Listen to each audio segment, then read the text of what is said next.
Hello UPSC aspirants, my name is Shambhavi. Hope you all are doing well. So first of all, wish you all a very happy Republic Day.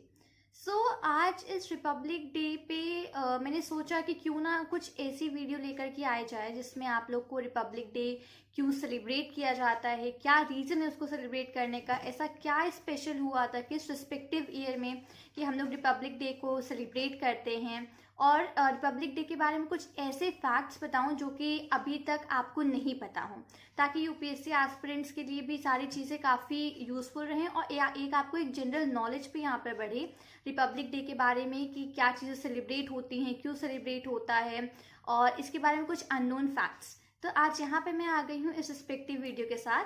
अब without time waste हम लोग यहाँ पे start करते हैं अपने video को। सबसे पहले मैं आपको बताऊंगी रिपब्लिक डे के बारे में कि क्यों सेलिब्रेट करते हैं हम लोग।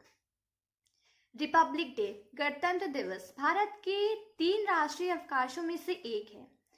इस दिन भारतीय संविधान को राष्ट्रीय स्तर पर लागू किया गया था, मतलब हमारे कॉन्स्टिट्यूशन को 26 जनवरी के दिन राष्ट्रीय स्तर पर लागू किया गया था। 26 जनवरी 1950 को संविधान के साथ देश को गणराज्य के रूप में भी जाना गया था, रिपब्लिक ऑफ इंडिया। गणराज्य मतलब रिपब्लिक ऑफ इंडिया।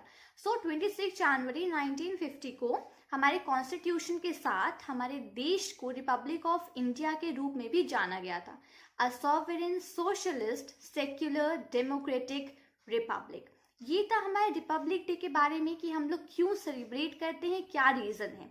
ठीक है, अब मैं आपको आगे लेके चलूंगी रिपब्लिक डे के बारे में और चीजों की डिटेल में।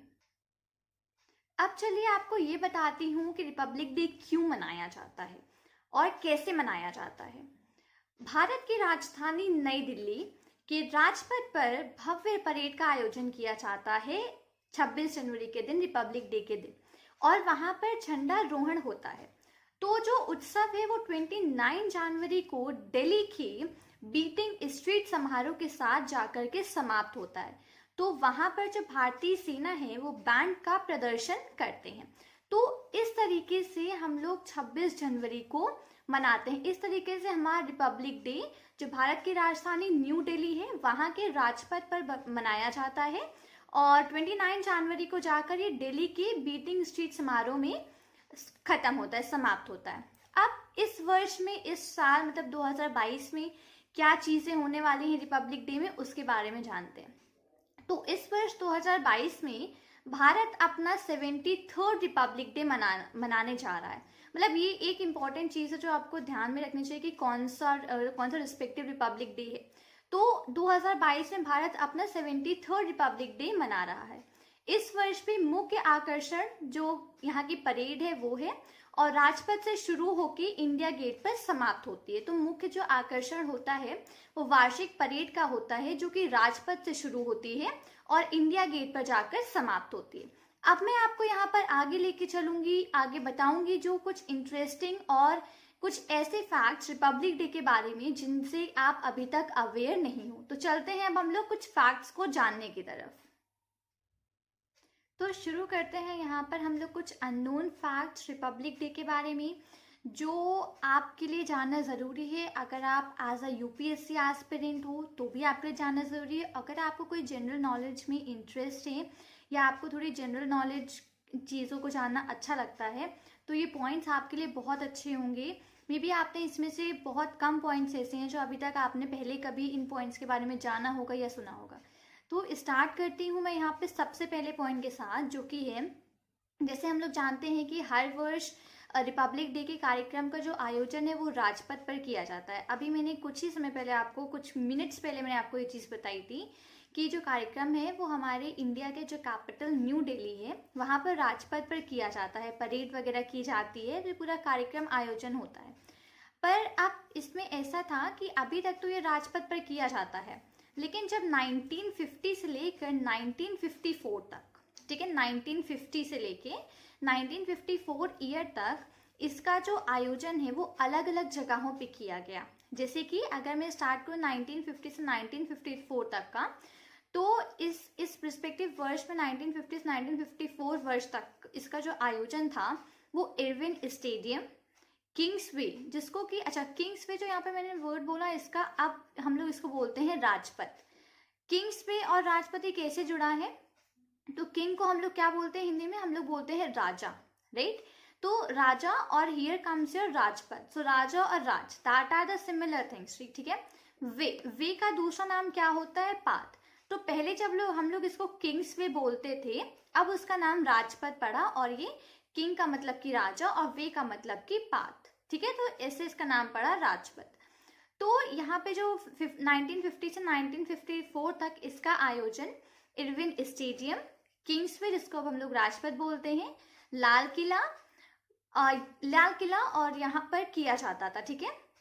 अब इन जगहों पर इसका जो हमारा रिपब्लिक डे का जो कार्यक्रम है उसको आयोजन किया जाता था, बट अब कॉन्टिन्यूसली ये हर ईयर राजपथ पर ही किया जाता है, ठीक है? अब हम लोग आगे चलते हैं सेकेंड पॉइंट की तरफ। अब जैसे कि हम लोग जानते हैं कि 26 जनवरी को हम लोग as a Republic Day celebrate करते हैं, ठीक है? तो अब रिपब्लिक डे क्यों करते हैं? दोनों रीजंस मैंने आपको बताया अभी कुछ few minutes before. Main reason है हमारा कॉन्स्टिट्यूशन उस दिन लागू हुआ था, ठीक है? तो अब हर वर्ष 26 जनवरी को ऐसा होता है कि किसी ना किसी राष्ट्र के प्रधानमंत्री या राष्ट्रपति को आमंत्रित किया जाता है, ठीक है? 26 जनवरी को किसी ना किसी कंट्री के या तो प्रधानमंत्री को और या फिर राष्ट्रपति को आमंत्रित किया जाता है। अब जब हमारी जो पहली परेड हुई थी 1950 में, ठीक है, जब पहली परेड हुई थी 1950 में, तब किसको बुलाया गया था? तब किस राष्ट्र के प्रधानमंत्री या राष्ट्रपति को आमंत्रित किया गया था? ये बहुत इंपॉर्टेंट फैक्ट है, आप इसको मेक श्योर करके, मैं यहाँ पे बोल रही हूँ, इसको आप याद करिएगा। तो जो हमारी पहली परेड हुई थी 1950 में, तो उसमें इंडोनेशिया के राष्ट्रपति डॉक्टर सुकर्णो को आमंत्रित किया गया था, ठीक है? पहली परेड हुई थी हमारी 1950 में, और उसमें सबसे पहले इंडोनेशिया के जो राष्ट्रपति थे उसमें डॉक्टर सुकर्णो, उनको आमंत्रित किया गया था यहाँ पर 26 जनवरी रिपब्लिक डे के कार्यक्रम में उनको आमंत्रित किया गया था। फिर 1955 में, ये सेकेंड पॉइंट है, मैं सेकेंड पॉइंट में ही इंक्लूड कर रही हूँ, बट हाँ ये भी एक बहुत इंपॉर्टेंट ईयर है आपके लिए याद करने के लिए। अब 1955 में पाकिस्तान के गवर्नर जनरल, जिनका नाम था मलिक गुलाम मोहम्मद, उनको मुख्य अतिथि के रूप में आमंत्रित किया गया था, ठीक है? 1950 में किसको किया गया था? इंडोनेशिया के राष्ट्रपति को, डॉक्टर सुकर्णो, और 1955 में पाकिस्तान के गवर्नर जनरल मलिक गुलाम मोहम्मद को यहाँ पे मुख्य अतिथि के रूप में आमंत्रित किया गया था, ठीक है? ये हमारा सेकेंड पॉइंट कंप्लीट हुआ।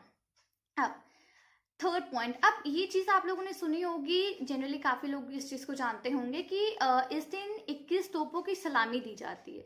ये बात तो बहुत कॉमन है, आप सब लोग जानते होंगे, लेकिन ये कैसे दी जाती है वो शायद से आपको नहीं पता हो, तो मैं आपको यहाँ पे इस चीज को बताती हूँ कि 26 जनवरी हमारे रिपब्लिक डे के दिन 21 तोपों की सलामी दी जाती है, पर इसमें 21 जो तोपें हैं वो प्रेजेंट नहीं होती हैं। ऑल काउंटिंग में 21 जो तोप होती हैं उनसे सलामी नहीं दी जाती है। इसमें 21 तोपों को फायर पूरा नहीं किया जाता है, 7 तोपों को 3 टाइम्स पूरे में यहाँ पे फायर किया जाता है, और जिसको नाम दिया गया है 25 पॉन्डोस, जो 7 तोपें हैं जिसको कि फायर किया जाता है 3 राउंड में, ठीक है? तो उनको नाम दिया गया है 25 पॉन्डोस। याद रखिएगा कि इस दिन 21 तोपों की सलामी दी जाती है, ये बिल्कुल सही बात है, बट इसमें 21 तोपें जो हैं पूरी प्रेजेंट नहीं होती हैं, ठीक है? 21 तोपें फायर नहीं की जाती हैं, सिर्फ 7 तोपें फायर की जाती हैं जिसको नाम है 25 पॉन्डर्स, और वो भी 3 राउंड में फायर करी जाती हैं, ठीक है? सो फर्स्ट 7 तोपें फायर की जाती हैं, देन अगेन उन्हीं 7 तोपों को सेकेंड राउंड में, वापस से 7 तोपों को थर्ड राउंड में। तो इस तरीके से टोटल 21 तोपों की सलामी दी जाती है, ठीक है?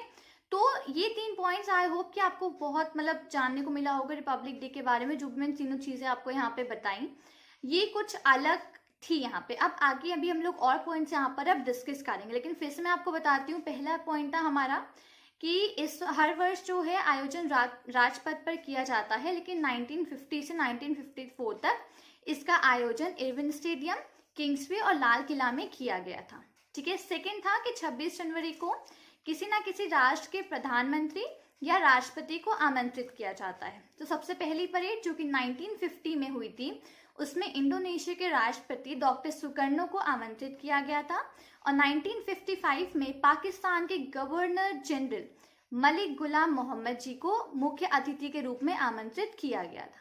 और थर्ड पॉइंट हमारा था कि इस दिन 21 तोपों की सलामी दी जाती है, पर इसमें टोटल 21 तोपें प्रेजेंट नहीं होती हैं।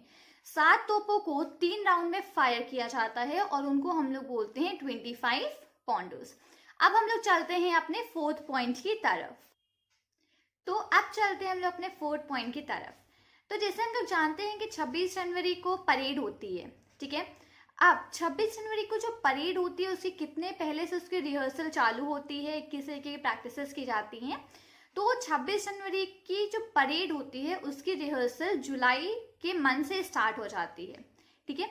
जो भी पार्टिसिपेंट्स होते हैं वो 600 आवर्स प्रैक्टिस करते हैं, ठीक है। जितने पार्टिसिपेंट्स उस परेड में होते हैं, जो भी लोग पार्टिसिपेट करते हैं, वो सब लोग कुल 600 घंटे प्रैक्टिस करते हैं। और 26 जनवरी को प्रदर्शन से पहले उन्हें 4 चरण चेकिंग से गुजरना पड़ता है। 4 चरण की उनमें चेकिंग होती है और उससे उनको गुजर करके फिर वो परेड के लिए 26 जनवरी को जाते हैं। अब 26 जनवरी को मैंने बताया कि क्या हमारा कॉन्स्टिट्यूशन बना था। अब कॉन्स्टिट्यूशन के बारे में मैं यहाँ पे कोई भी चीज़ कवर नहीं कर रही हूँ। मैं आपको कॉन्स्टिट्यूशन के बारे में नहीं बता रही हूँ कि कब बना था, कैसे बना था, किसने बनाया था, कॉन्स्टिट्यूशन के बारे में क्या इंटरेस्टिंग फैक्ट्स हैं जो आप नहीं जानते हो। क्यों? क्योंकि इसके बारे में ऑलरेडी एक वीडियो बना चुकी हूँ जो मेरे चैनल पे ऑलरेडी प्रेजेंट है। उसको मैं लिंक जो है ऊपर आई बटन में प्रेजेंट है, आप आई बटन पे क्लिक करके उस वीडियो के थ्रू जा सकते हो। उसमें आपको कॉन्स्टिट्यूशन रिलेटेड बहुत सारी चीज़ें जानने को मिलेंगी। हमारा कॉन्स्टिट्यूशन कब बना था, कैसे बना था, किसने बनवाया था, क्या क्या इंटरेस्टिंग फैक्ट्स हैं हमारे कॉन्स्टिट्यूशन के बारे में, पूरी आपको उसमें जानकारी मिल जाएगी, ठीक है। तो अगर आपको कॉन्स्टिट्यूशन के बारे में जानना है तो ऊपर आई बटन पे आप क्लिक करिए और वहां से आपको मेरा कॉन्स्टिट्यूशन वाला वीडियो मिल जाएगा, ठीक है। हम लोगों ने पॉइंट नंबर 4 समझा। अब पढ़ते हैं हम लोग अपने पॉइंट नंबर 5 की तरफ। तो जैसे कि हम लोग जानते हैं कि 26 जनवरी को परेड की जाती है, ठीक है। तो परेड की जितनी भी झांकियां होती हैं वो सारी 5 किलोमीटर पर आवर की स्पीड से चलती हैं, ठीक है। सारी झांकियां जितनी भी होती हैं वो सारी झांकियां 5 किलोमीटर पर आवर की गति से चलती हैं। तो ये धीमी भी होती हैं जिससे लोग इन्हें देख पाएं। तो धीमी थोड़ी सी मतलब स्लो इस वजह से होती है ताकि लोग इन झांकियों को, परेड को काफी अच्छे से देख पाएं। तो इस वजह से इसकी जो स्पीड होती है वो 5 किलोमीटर पर आवर होती है। अब ये बहुत इंपॉर्टेंट, मैंने अच्छा एक पॉइंट बताया आपको कि जनरली पॉइंट आपको नहीं पता होता है कि क्या स्पीड होती है परेड की, जो किस गति से चलती हैं जितनी भी झांकियां होती हैं यहाँ पे, ठीक है। और अब मूव करती हूँ मैं अपने 6 पॉइंट की तरफ। तो कुल 12 राज्य और 9 मंत्रालय अपनी झांकियों का प्रदर्शन करते हैं, ठीक है। तो इन टोटल 12 राज्य और 9 मंत्रालय अपनी झांकियों का प्रदर्शन करते हैं। तो कौन से राज्य हैं, कौन से 12 राज्य हैं, तो मैं उनका एक एक का नाम बताती हूँ। गुजरात, महाराष्ट्र, पंजाब, उत्तर प्रदेश, गोवा, मेघालय, जम्मू एंड कश्मीर, अरुणाचल प्रदेश, हरियाणा, कर्नाटका एंड उत्तराखंड, ठीक है। ये इन टोटल 12 राज्य हैं, 12 स्टेट्स हैं जो कि अपनी झांकियों का प्रदर्शन करते हैं, ठीक है। यहाँ पे ये हमारा 6 पॉइंट फिनिश अप होता है। अब इसके बाद आपको एक बहुत अच्छा पॉइंट बताने वाली हूँ जो अब की ही बार से एक्चुअली लागू किया गया है, ठीक है।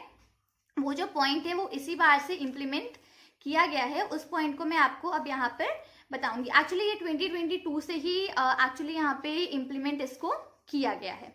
तो ये पॉइंट ऐसा है कि इस वर्ष 26 जनवरी मतलब इस वर्ष आज ही का दिन 26 जनवरी को गांधी जी का एक सबसे पसंदीदा गीत है जो कि है अबाइड विद मी। मैं वापस रिपीट करूंगी, उनका एक सबसे अच्छा पसंदीदा गीत है जो कि है अबाइड विद मी।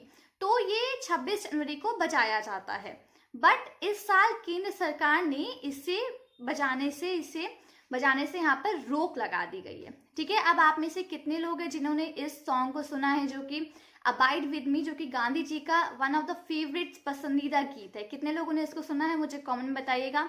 और अब अपनी थिंकिंग से ये सोच के मुझे बताइएगा कि इस बार केंद्र सरकार ने इस जो सॉन्ग है गांधी जी का पसंदीदा गीत है जो कि अबाइड विद मी, इस पर रोक क्यों लगा दी गई है, ठीक है। तो उम्मीद करती हूँ कि मैंने आपको यहाँ पे जितने भी फैक्ट्स बताए हैं आपको ये सारे फैक्ट्स अच्छे से समझ में आए होंगे और इवन आपने यहाँ पे जितनी भी चीज़ें हैं इन सब चीज़ों को यहाँ पे बहुत अच्छे से समझा भी होगा। रिपब्लिक डे क्यों मनाया जाता है, कैसे बनाया जाता है, कैसे शुरुआत हुई, क्या क्या इंटरेस्टिंग फैक्ट्स हैं जो आप रिपब्लिक डे के बारे में नहीं जानते थे अभी तक, लेकिन इस वीडियो को देखने के बाद आप ये सारी चीज़ें अच्छे से जान गए हो। तो उम्मीद करती हूँ कि आपको ये वीडियो अच्छा लगा होगा। वापस से आपको एक बार विश करती हूँ हैप्पी रिपब्लिक डे। उम्मीद करती हूँ वीडियो अच्छा लगा होगा। वीडियो अच्छा लगा हो तो वीडियो को लाइक करें, अपने फ्रेंड्स के साथ शेयर करें और चैनल को सब्सक्राइब करना मत भूलिएगा। मिलती हूँ आपसे नए वीडियो के साथ। Till then thank you and take care. जय हिंद।